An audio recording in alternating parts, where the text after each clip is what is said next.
Jangan membaca bacaan komeh, takut ancaman hadis yang sahih. Rajin berguru pada ahlinya. Baik, Assalamualaikum warahmatullahi wabarakatuh. Teman-teman yang dirahmati Allah Subhanahu wa Ta'ala, pentingnya kita mempelajari Al-Quran ini adalah berlandaskan dengan nasihat baginda Rasulullah Sallallahu Alaihi Wasallam, yaitu khairukum man ta'allama al-Quran wa 'allamahu. Begitu juga yang di moto buku ini ada khairukum man ta'allama al-Quran wa 'allamahu. Sebaik-baik dari kamu sekalian adalah yang belajar Al-Quran dan mengajarkan Al-Quran. Al-Quran ini adalah bacaan yang mulia, maka ditulis dengan Al-Quranul Karim, bacaan yang mulia. Ketika kita membaca Al-Quran, maka semua bacaan kita dinilai dengan berzikir kepada Allah, karena kita berinteraksi dengan Allah Subhanahu wa Ta'ala yang mendesain kita. Ya, dengan kita membaca Al-Quran menjadi komunikasi kita, interaksi kita dengan Allah akan membuat diri kita memahami bahwa diri kita ini adalah diciptakan oleh Allah Subhanahu wa Ta'ala. Ketika kita memahami diri kita ini adalah ciptaan Allah, maka membaca Al-Quran ini, berinteraksi dengan firman Allah itu adalah suatu hal yang menghubungkan kita dengan Allah Subhanahu wa Ta'ala. Maka membaca Al-Quran itu adalah dinilai zikir. Sebagaimana yang kita sampaikan tadi, nasihat Rasulullah, sebaik-baiknya kamu sekalian adalah yang belajar Al-Quran. Bukan yang banyak hartanya, bukan yang hebatnya ya, dari segi materinya gitu kan. Tetapi adalah sebaik-baik kamu sekalian adalah mau belajar Al-Quran. Dan di sini kita mengajak untuk belajar Al-Quran. Apalagi ada cara yang paling mudah. Jadi banyak yang kita sudah terapkan metode ini. Nggak sampai sebulan dia sudah bisa membaca Al-Quran. Kita tidak menjanjikan bahwa waktunya sekian jam, sekian menit. Enggak. Karena Allah Subhanahu wa Ta'ala yang mendidik hambanya, ya, 'allamal insana ma lam ya'lam. Allah yang mengajarkan manusia dari apa-apa yang belum dia ketahui. Kalau Allah berkehendak, sebentar, sekali dua kali pertemuan dia sudah memahami, ya, maka dia akan dimudahkan oleh Allah Subhanahu wa Ta'ala untuk membaca firman-Nya. Banyak yang kita ajarkan dari mu'alaf, nggak tahu sama sekali yang namanya huruf hijaiyah gitu kan. Tapi dengan rahmat Allah dan ketekunannya, pelan-pelan, nggak sampai sebulan, apalagi bulan puasa, apalagi yang sudah pensiun gitu kan, yang sudah banyak waktunya untuk Allah, untuk Al-Quran, untuk agama, ya, yang dulunya ya banyak aktivitasnya menghabiskan waktu untuk dunia, ya, maka ketika dia sudah beristirahat di kantornya, maka itu adalah Allah memanggilnya untuk mendekatkan dirinya dengan Allah dalam hal berinteraksi. Maka berbondong-bondong kita punya semangat, yaitu kan, ya, ada kemauan, yaitu kan, untuk mau belajar Al-Quran. Bukan mau saja gitu, tapi kemauan. Kalau mau, ada juga yang mengatakan mau tapi belum jadi belajar, kalau mau aja. Tapi kemauan itu adalah dorongan yang kuat untuk mau belajar Al-Quran. Al-Quran inilah yang menghantarkan kita kepada kebaikan dan rahmat serta keberkahan dari Allah. Bahkan Al-Quran itulah yang bisa menolong kita nanti di yaumil qiyamah. Ya. Jadi ketika tidak ada ya, Al-Quran datang untuk menolong kita. Masa kita berinteraksi dengan Allah akan diazab oleh malaikat? Tidak mungkin. Ya. Masa kita sudah sekuat mungkin semangat kita untuk selalu bersama Al-Quran, tidak mungkinlah Allah mengabaikan apa yang menjadi realisasi dari amal kita. Insya Allah, mudah-mudahan Allah selalu memberikan petunjuk kepada kita untuk selalu memelihara diri kita dari menjaga untuk selalu memeluk Al-Quran atau membaca Al-Quran, karena Al-Quran itu adalah tadi bacaan yang mulia, dan ketika kita membacanya kemuliaan yang kita raih. Allah mengangkat derajat kita dunia dan akhirat. Insya Allah.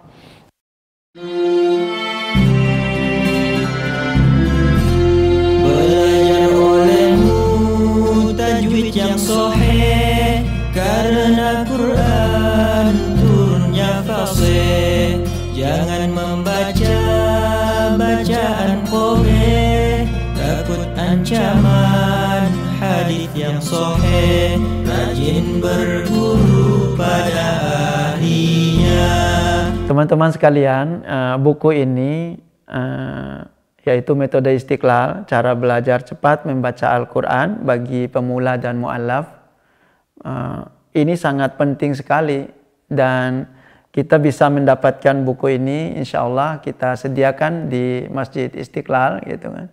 Dan bagi teman-teman yang mau cepat belajar Al-Quran ini, cepat bisa maksudnya belajar Al-Quran ini, silakan langsung ke Masjid Istiqlal.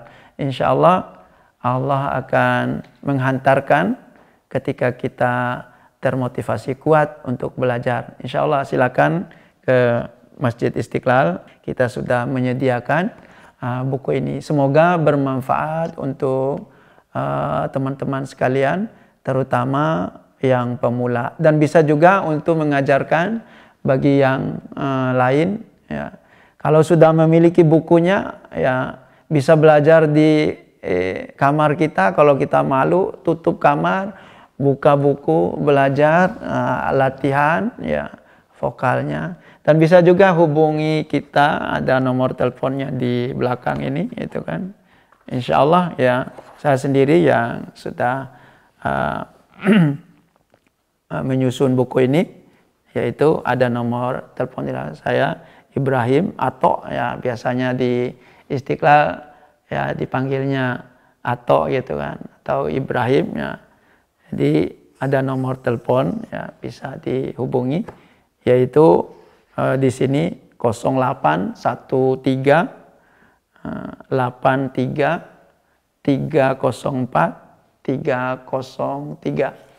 Nah, insya Allah ya kita siap untuk membimbing, kita siap untuk membantu untuk kebaikan ini. Mudah-mudahan Allah memberkahi kita dalam hal niat kita untuk belajar cepat membaca Al-Quran ini. Insya Allah. Di sini huruf Arab ini kita sudah membuatnya menjadi huruf Latin. Dan cara belajar cepat membaca Al-Quran ini adalah harus memahami yang pertama adalah vokal atau tanda baca. Tanda baca di atas kita harus pahami, dibaca A. Tanda baca di atas sama dengan A. Tanda baca di bawah ya, sama dengan I. I ya, huruf I. Atau kita tulis di bawahnya, ya, I. Tanda baca doma atau kayak angka 9 sama dengan U. Ya. Nah, jadi ya, yang bermain itu adalah pemahaman kita. Kalau di atas A, di bawah I. Nah, kayak angka 9 doma U. Nah, kalau kita sudah memahami ini, maka akan memudahkan kita merangkai, karena ini sudah dalam bentuk huruf Latin, ya, ya. A ini ada dua bentuk hurufnya, ya, A. Ada dua bentuk hurufnya. Yang pertama adalah alif, huruf alif, ya, alif. Jadi alif ini adalah sebenarnya adalah untuk tanda baca panjang.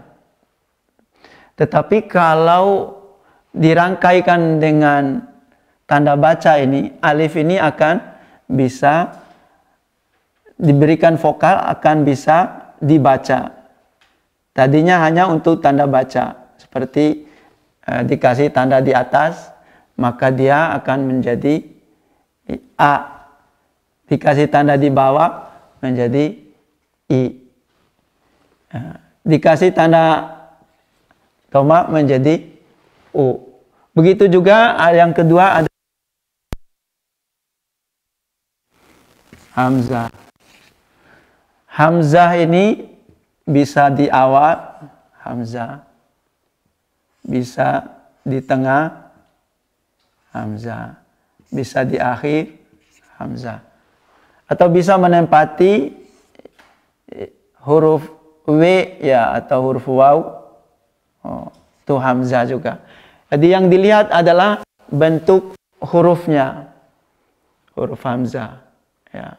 Kalau dikasih vokal itu tadi, A, maka dia akan dibaca A juga. Ya. Karena huruf yang pertama. Dikasih vokal di bawah, I. Dikasih vokal doma, U. Ya. Ya. Ini dikasih vokal di atas umpamanya A. Ya. Dan kita memahami dengan mudah ketika kita memakai huruf-huruf berikutnya. Nah, ini yang penting, kita sudah memahami vokal atau tanda baca di atas A, di bawah I, doma atau kayak angka 9 itu adalah U. Misalnya huruf yang kedua adalah huruf B. B ini kita merangkainya harus memahami huruf awal, ya, huruf tengah, huruf awal, huruf tengah, huruf akhir, dan huruf misah. Di dalam Al-Quran huruf ini ada. Jangan sampai kita keliru dengan titik atau bentuk hurufnya. Titik di bawah tidak ada huruf yang lain di dalam Al-Quran. Pasti huruf B atau disebut dengan huruf Ba. Maka kita memahaminya di sini adalah dari bentuk hurufnya. Lihat titiknya, titik di bawah satu pasti huruf B. Huruf B. Nah, huruf B ini kita kasih vokal di atas, ya, hapus ini. Kita kasih vokal di atas, BA, Ba. BA jadi Ba. Kemudian dikasih vokal di bawah, BI, B. Kasih vokal Doma kayak angka 9, bu, bu. Nah, ini huruf awal ini nyambung dengan huruf tengah. Ya, nyambung dengan huruf tengah. Huruf tengah nyambung dengan huruf akhir. Nah, di Al-Quran itu sudah. Tapi ketika kita melihat badan hurufnya, seperti huruf B ini titik 1 di bawah, tidak ada huruf lain. Pasti itu adalah huruf B. Ba, kasih vokal di atas. Bi, bu. Nah, sudah kita bisa membaca dan merangkai Al-Quran. Huruf Al-Quran itu tidak lebih dari 28 huruf. Ya, tidak lebih dari 28 huruf. Maka ketika kita sudah menghafal huruf itu, kita merangkai dengan vokalnya ini, maka akan mudah kita membaca Al-Quran.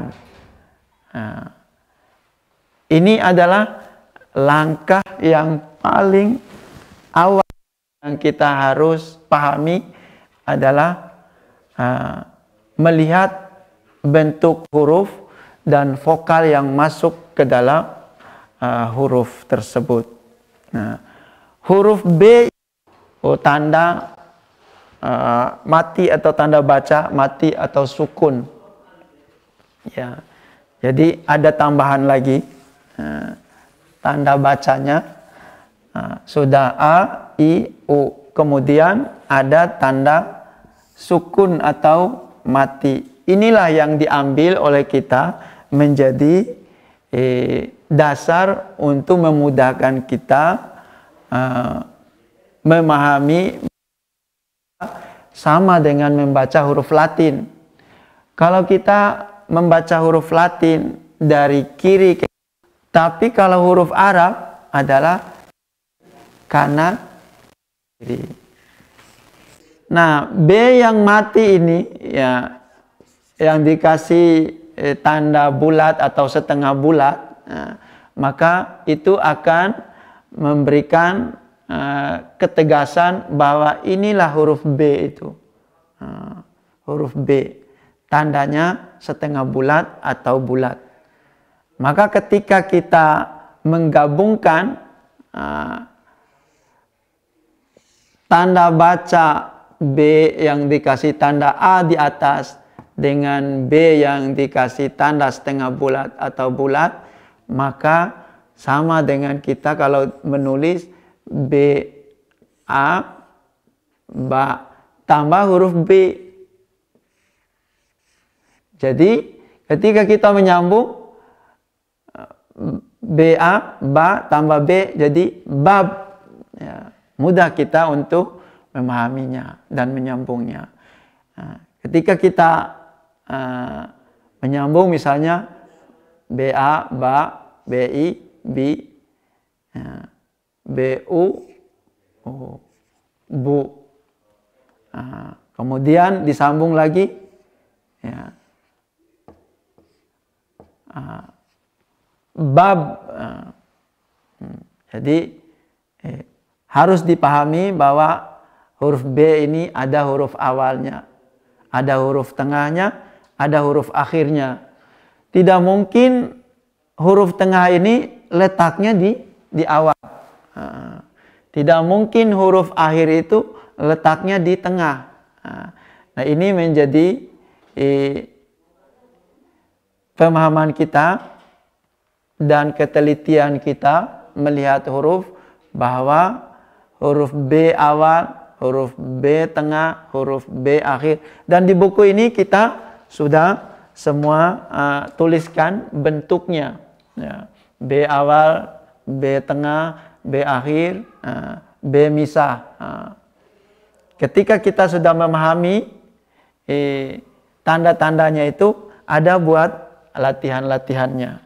Jadi untuk dipahami yang terlebih dahulu dua huruf ini, A sama B. Ya, tanda baca yang selanjutnya ini udah sukun atau mati. ya, setengah bulat atau bulat, itu dinamain sukun atau tanda mati. Ya. Kemudian ada tanda satu lagi seperti mahkota, nah, seperti huruf W, ya, itu adalah tasdid. Tasdid, tasdid artinya double huruf. Double huruf.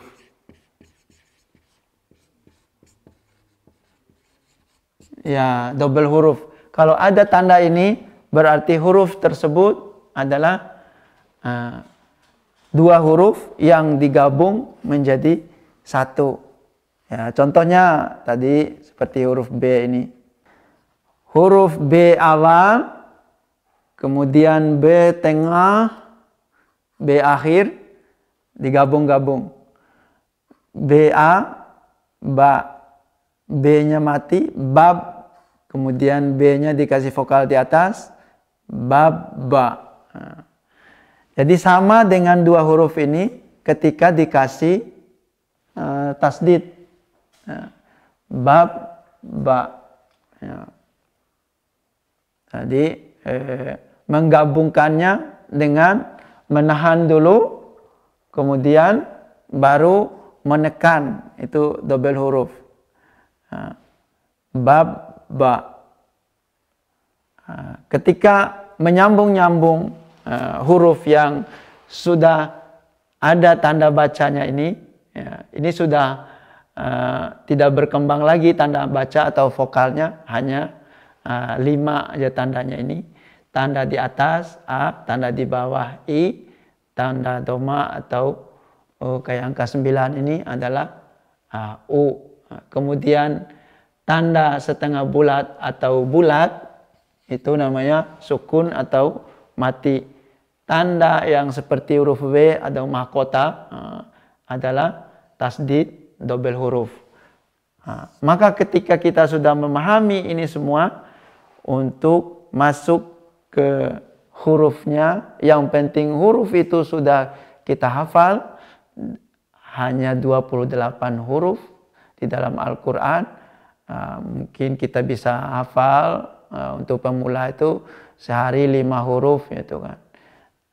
A, B, A, ba, ta, T, ya, sa, S, jim jadi huruf J, ya. Jadi ini semua sudah dibuatkan bentuk-bentuk hurufnya, ya, seperti yang ada di halaman awal, ya. Ya, ini karena untuk harus dihafal, ya. Huruf B, ya, B awal, B tengah, ya, B akhir, B misah. Ini huruf B. Jadi kalau kita memahami yang tadinya huruf A itu ada 2 bentuk, itu ada namanya alif. Ya. Alif ini tidak menerima tanda baca, tapi kalau sudah dikasih tanda baca, maka dibacalah sebagaimana vokalnya. Yang kedua adalah hamzah, itu A juga namanya, A. Ya, A awal, A tengah, A akhir, A misah. Kemudian huruf B. B itu kalau kita aslinya pahami huruf ba, ya. Tapi ketika kita sudah di metode ini dimudahkan bahwa ini bukan ba lagi tapi huruf B. B awal, B tengah, B akhir, B misah. Ketika kita kasih vokal BA, ba, BI, bi, BU, bu. Jika vokalnya sukun atau mati tadi, jadi huruf B. Ya. Nah, kemudian huruf T, ya. Ya. Kalau kita pahami bahwa ini adalah huruf ta, ya. Ketika kita kasih vokal di atas, ta. Vokal di bawah, ti. Vokal doma atau kayak angka 9, tu. Nah. Jadi dimudahkan bahwa kita bukan memahami lagi huruf ta-nya, tetapi jadi huruf T. Jadi sudah dimudahkan. S juga begitu. sa, huruf sa. Tapi dibuat oleh kita menjadi huruf S. Ya, S. S kasih vokal A. Jadi yang bermain itu adalah vokalnya itu tadi. Tanda bacanya itu tadi. Vokal di atas A, SA, sa, SI, si, SU, su. Kalau mati S, kalau seperti tasdid, double huruf, atau seperti mahkota itu, maka dibaca tekan. Ya.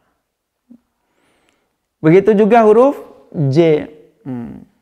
Kita kenalnya waktu kecil kita belajar metode Al-Baghdadi namanya, ya, metode yang lama itu. Ya, mungkin kita juga inspirasinya diajarkan oleh orang-orang tua kita di kampung dulu, ya.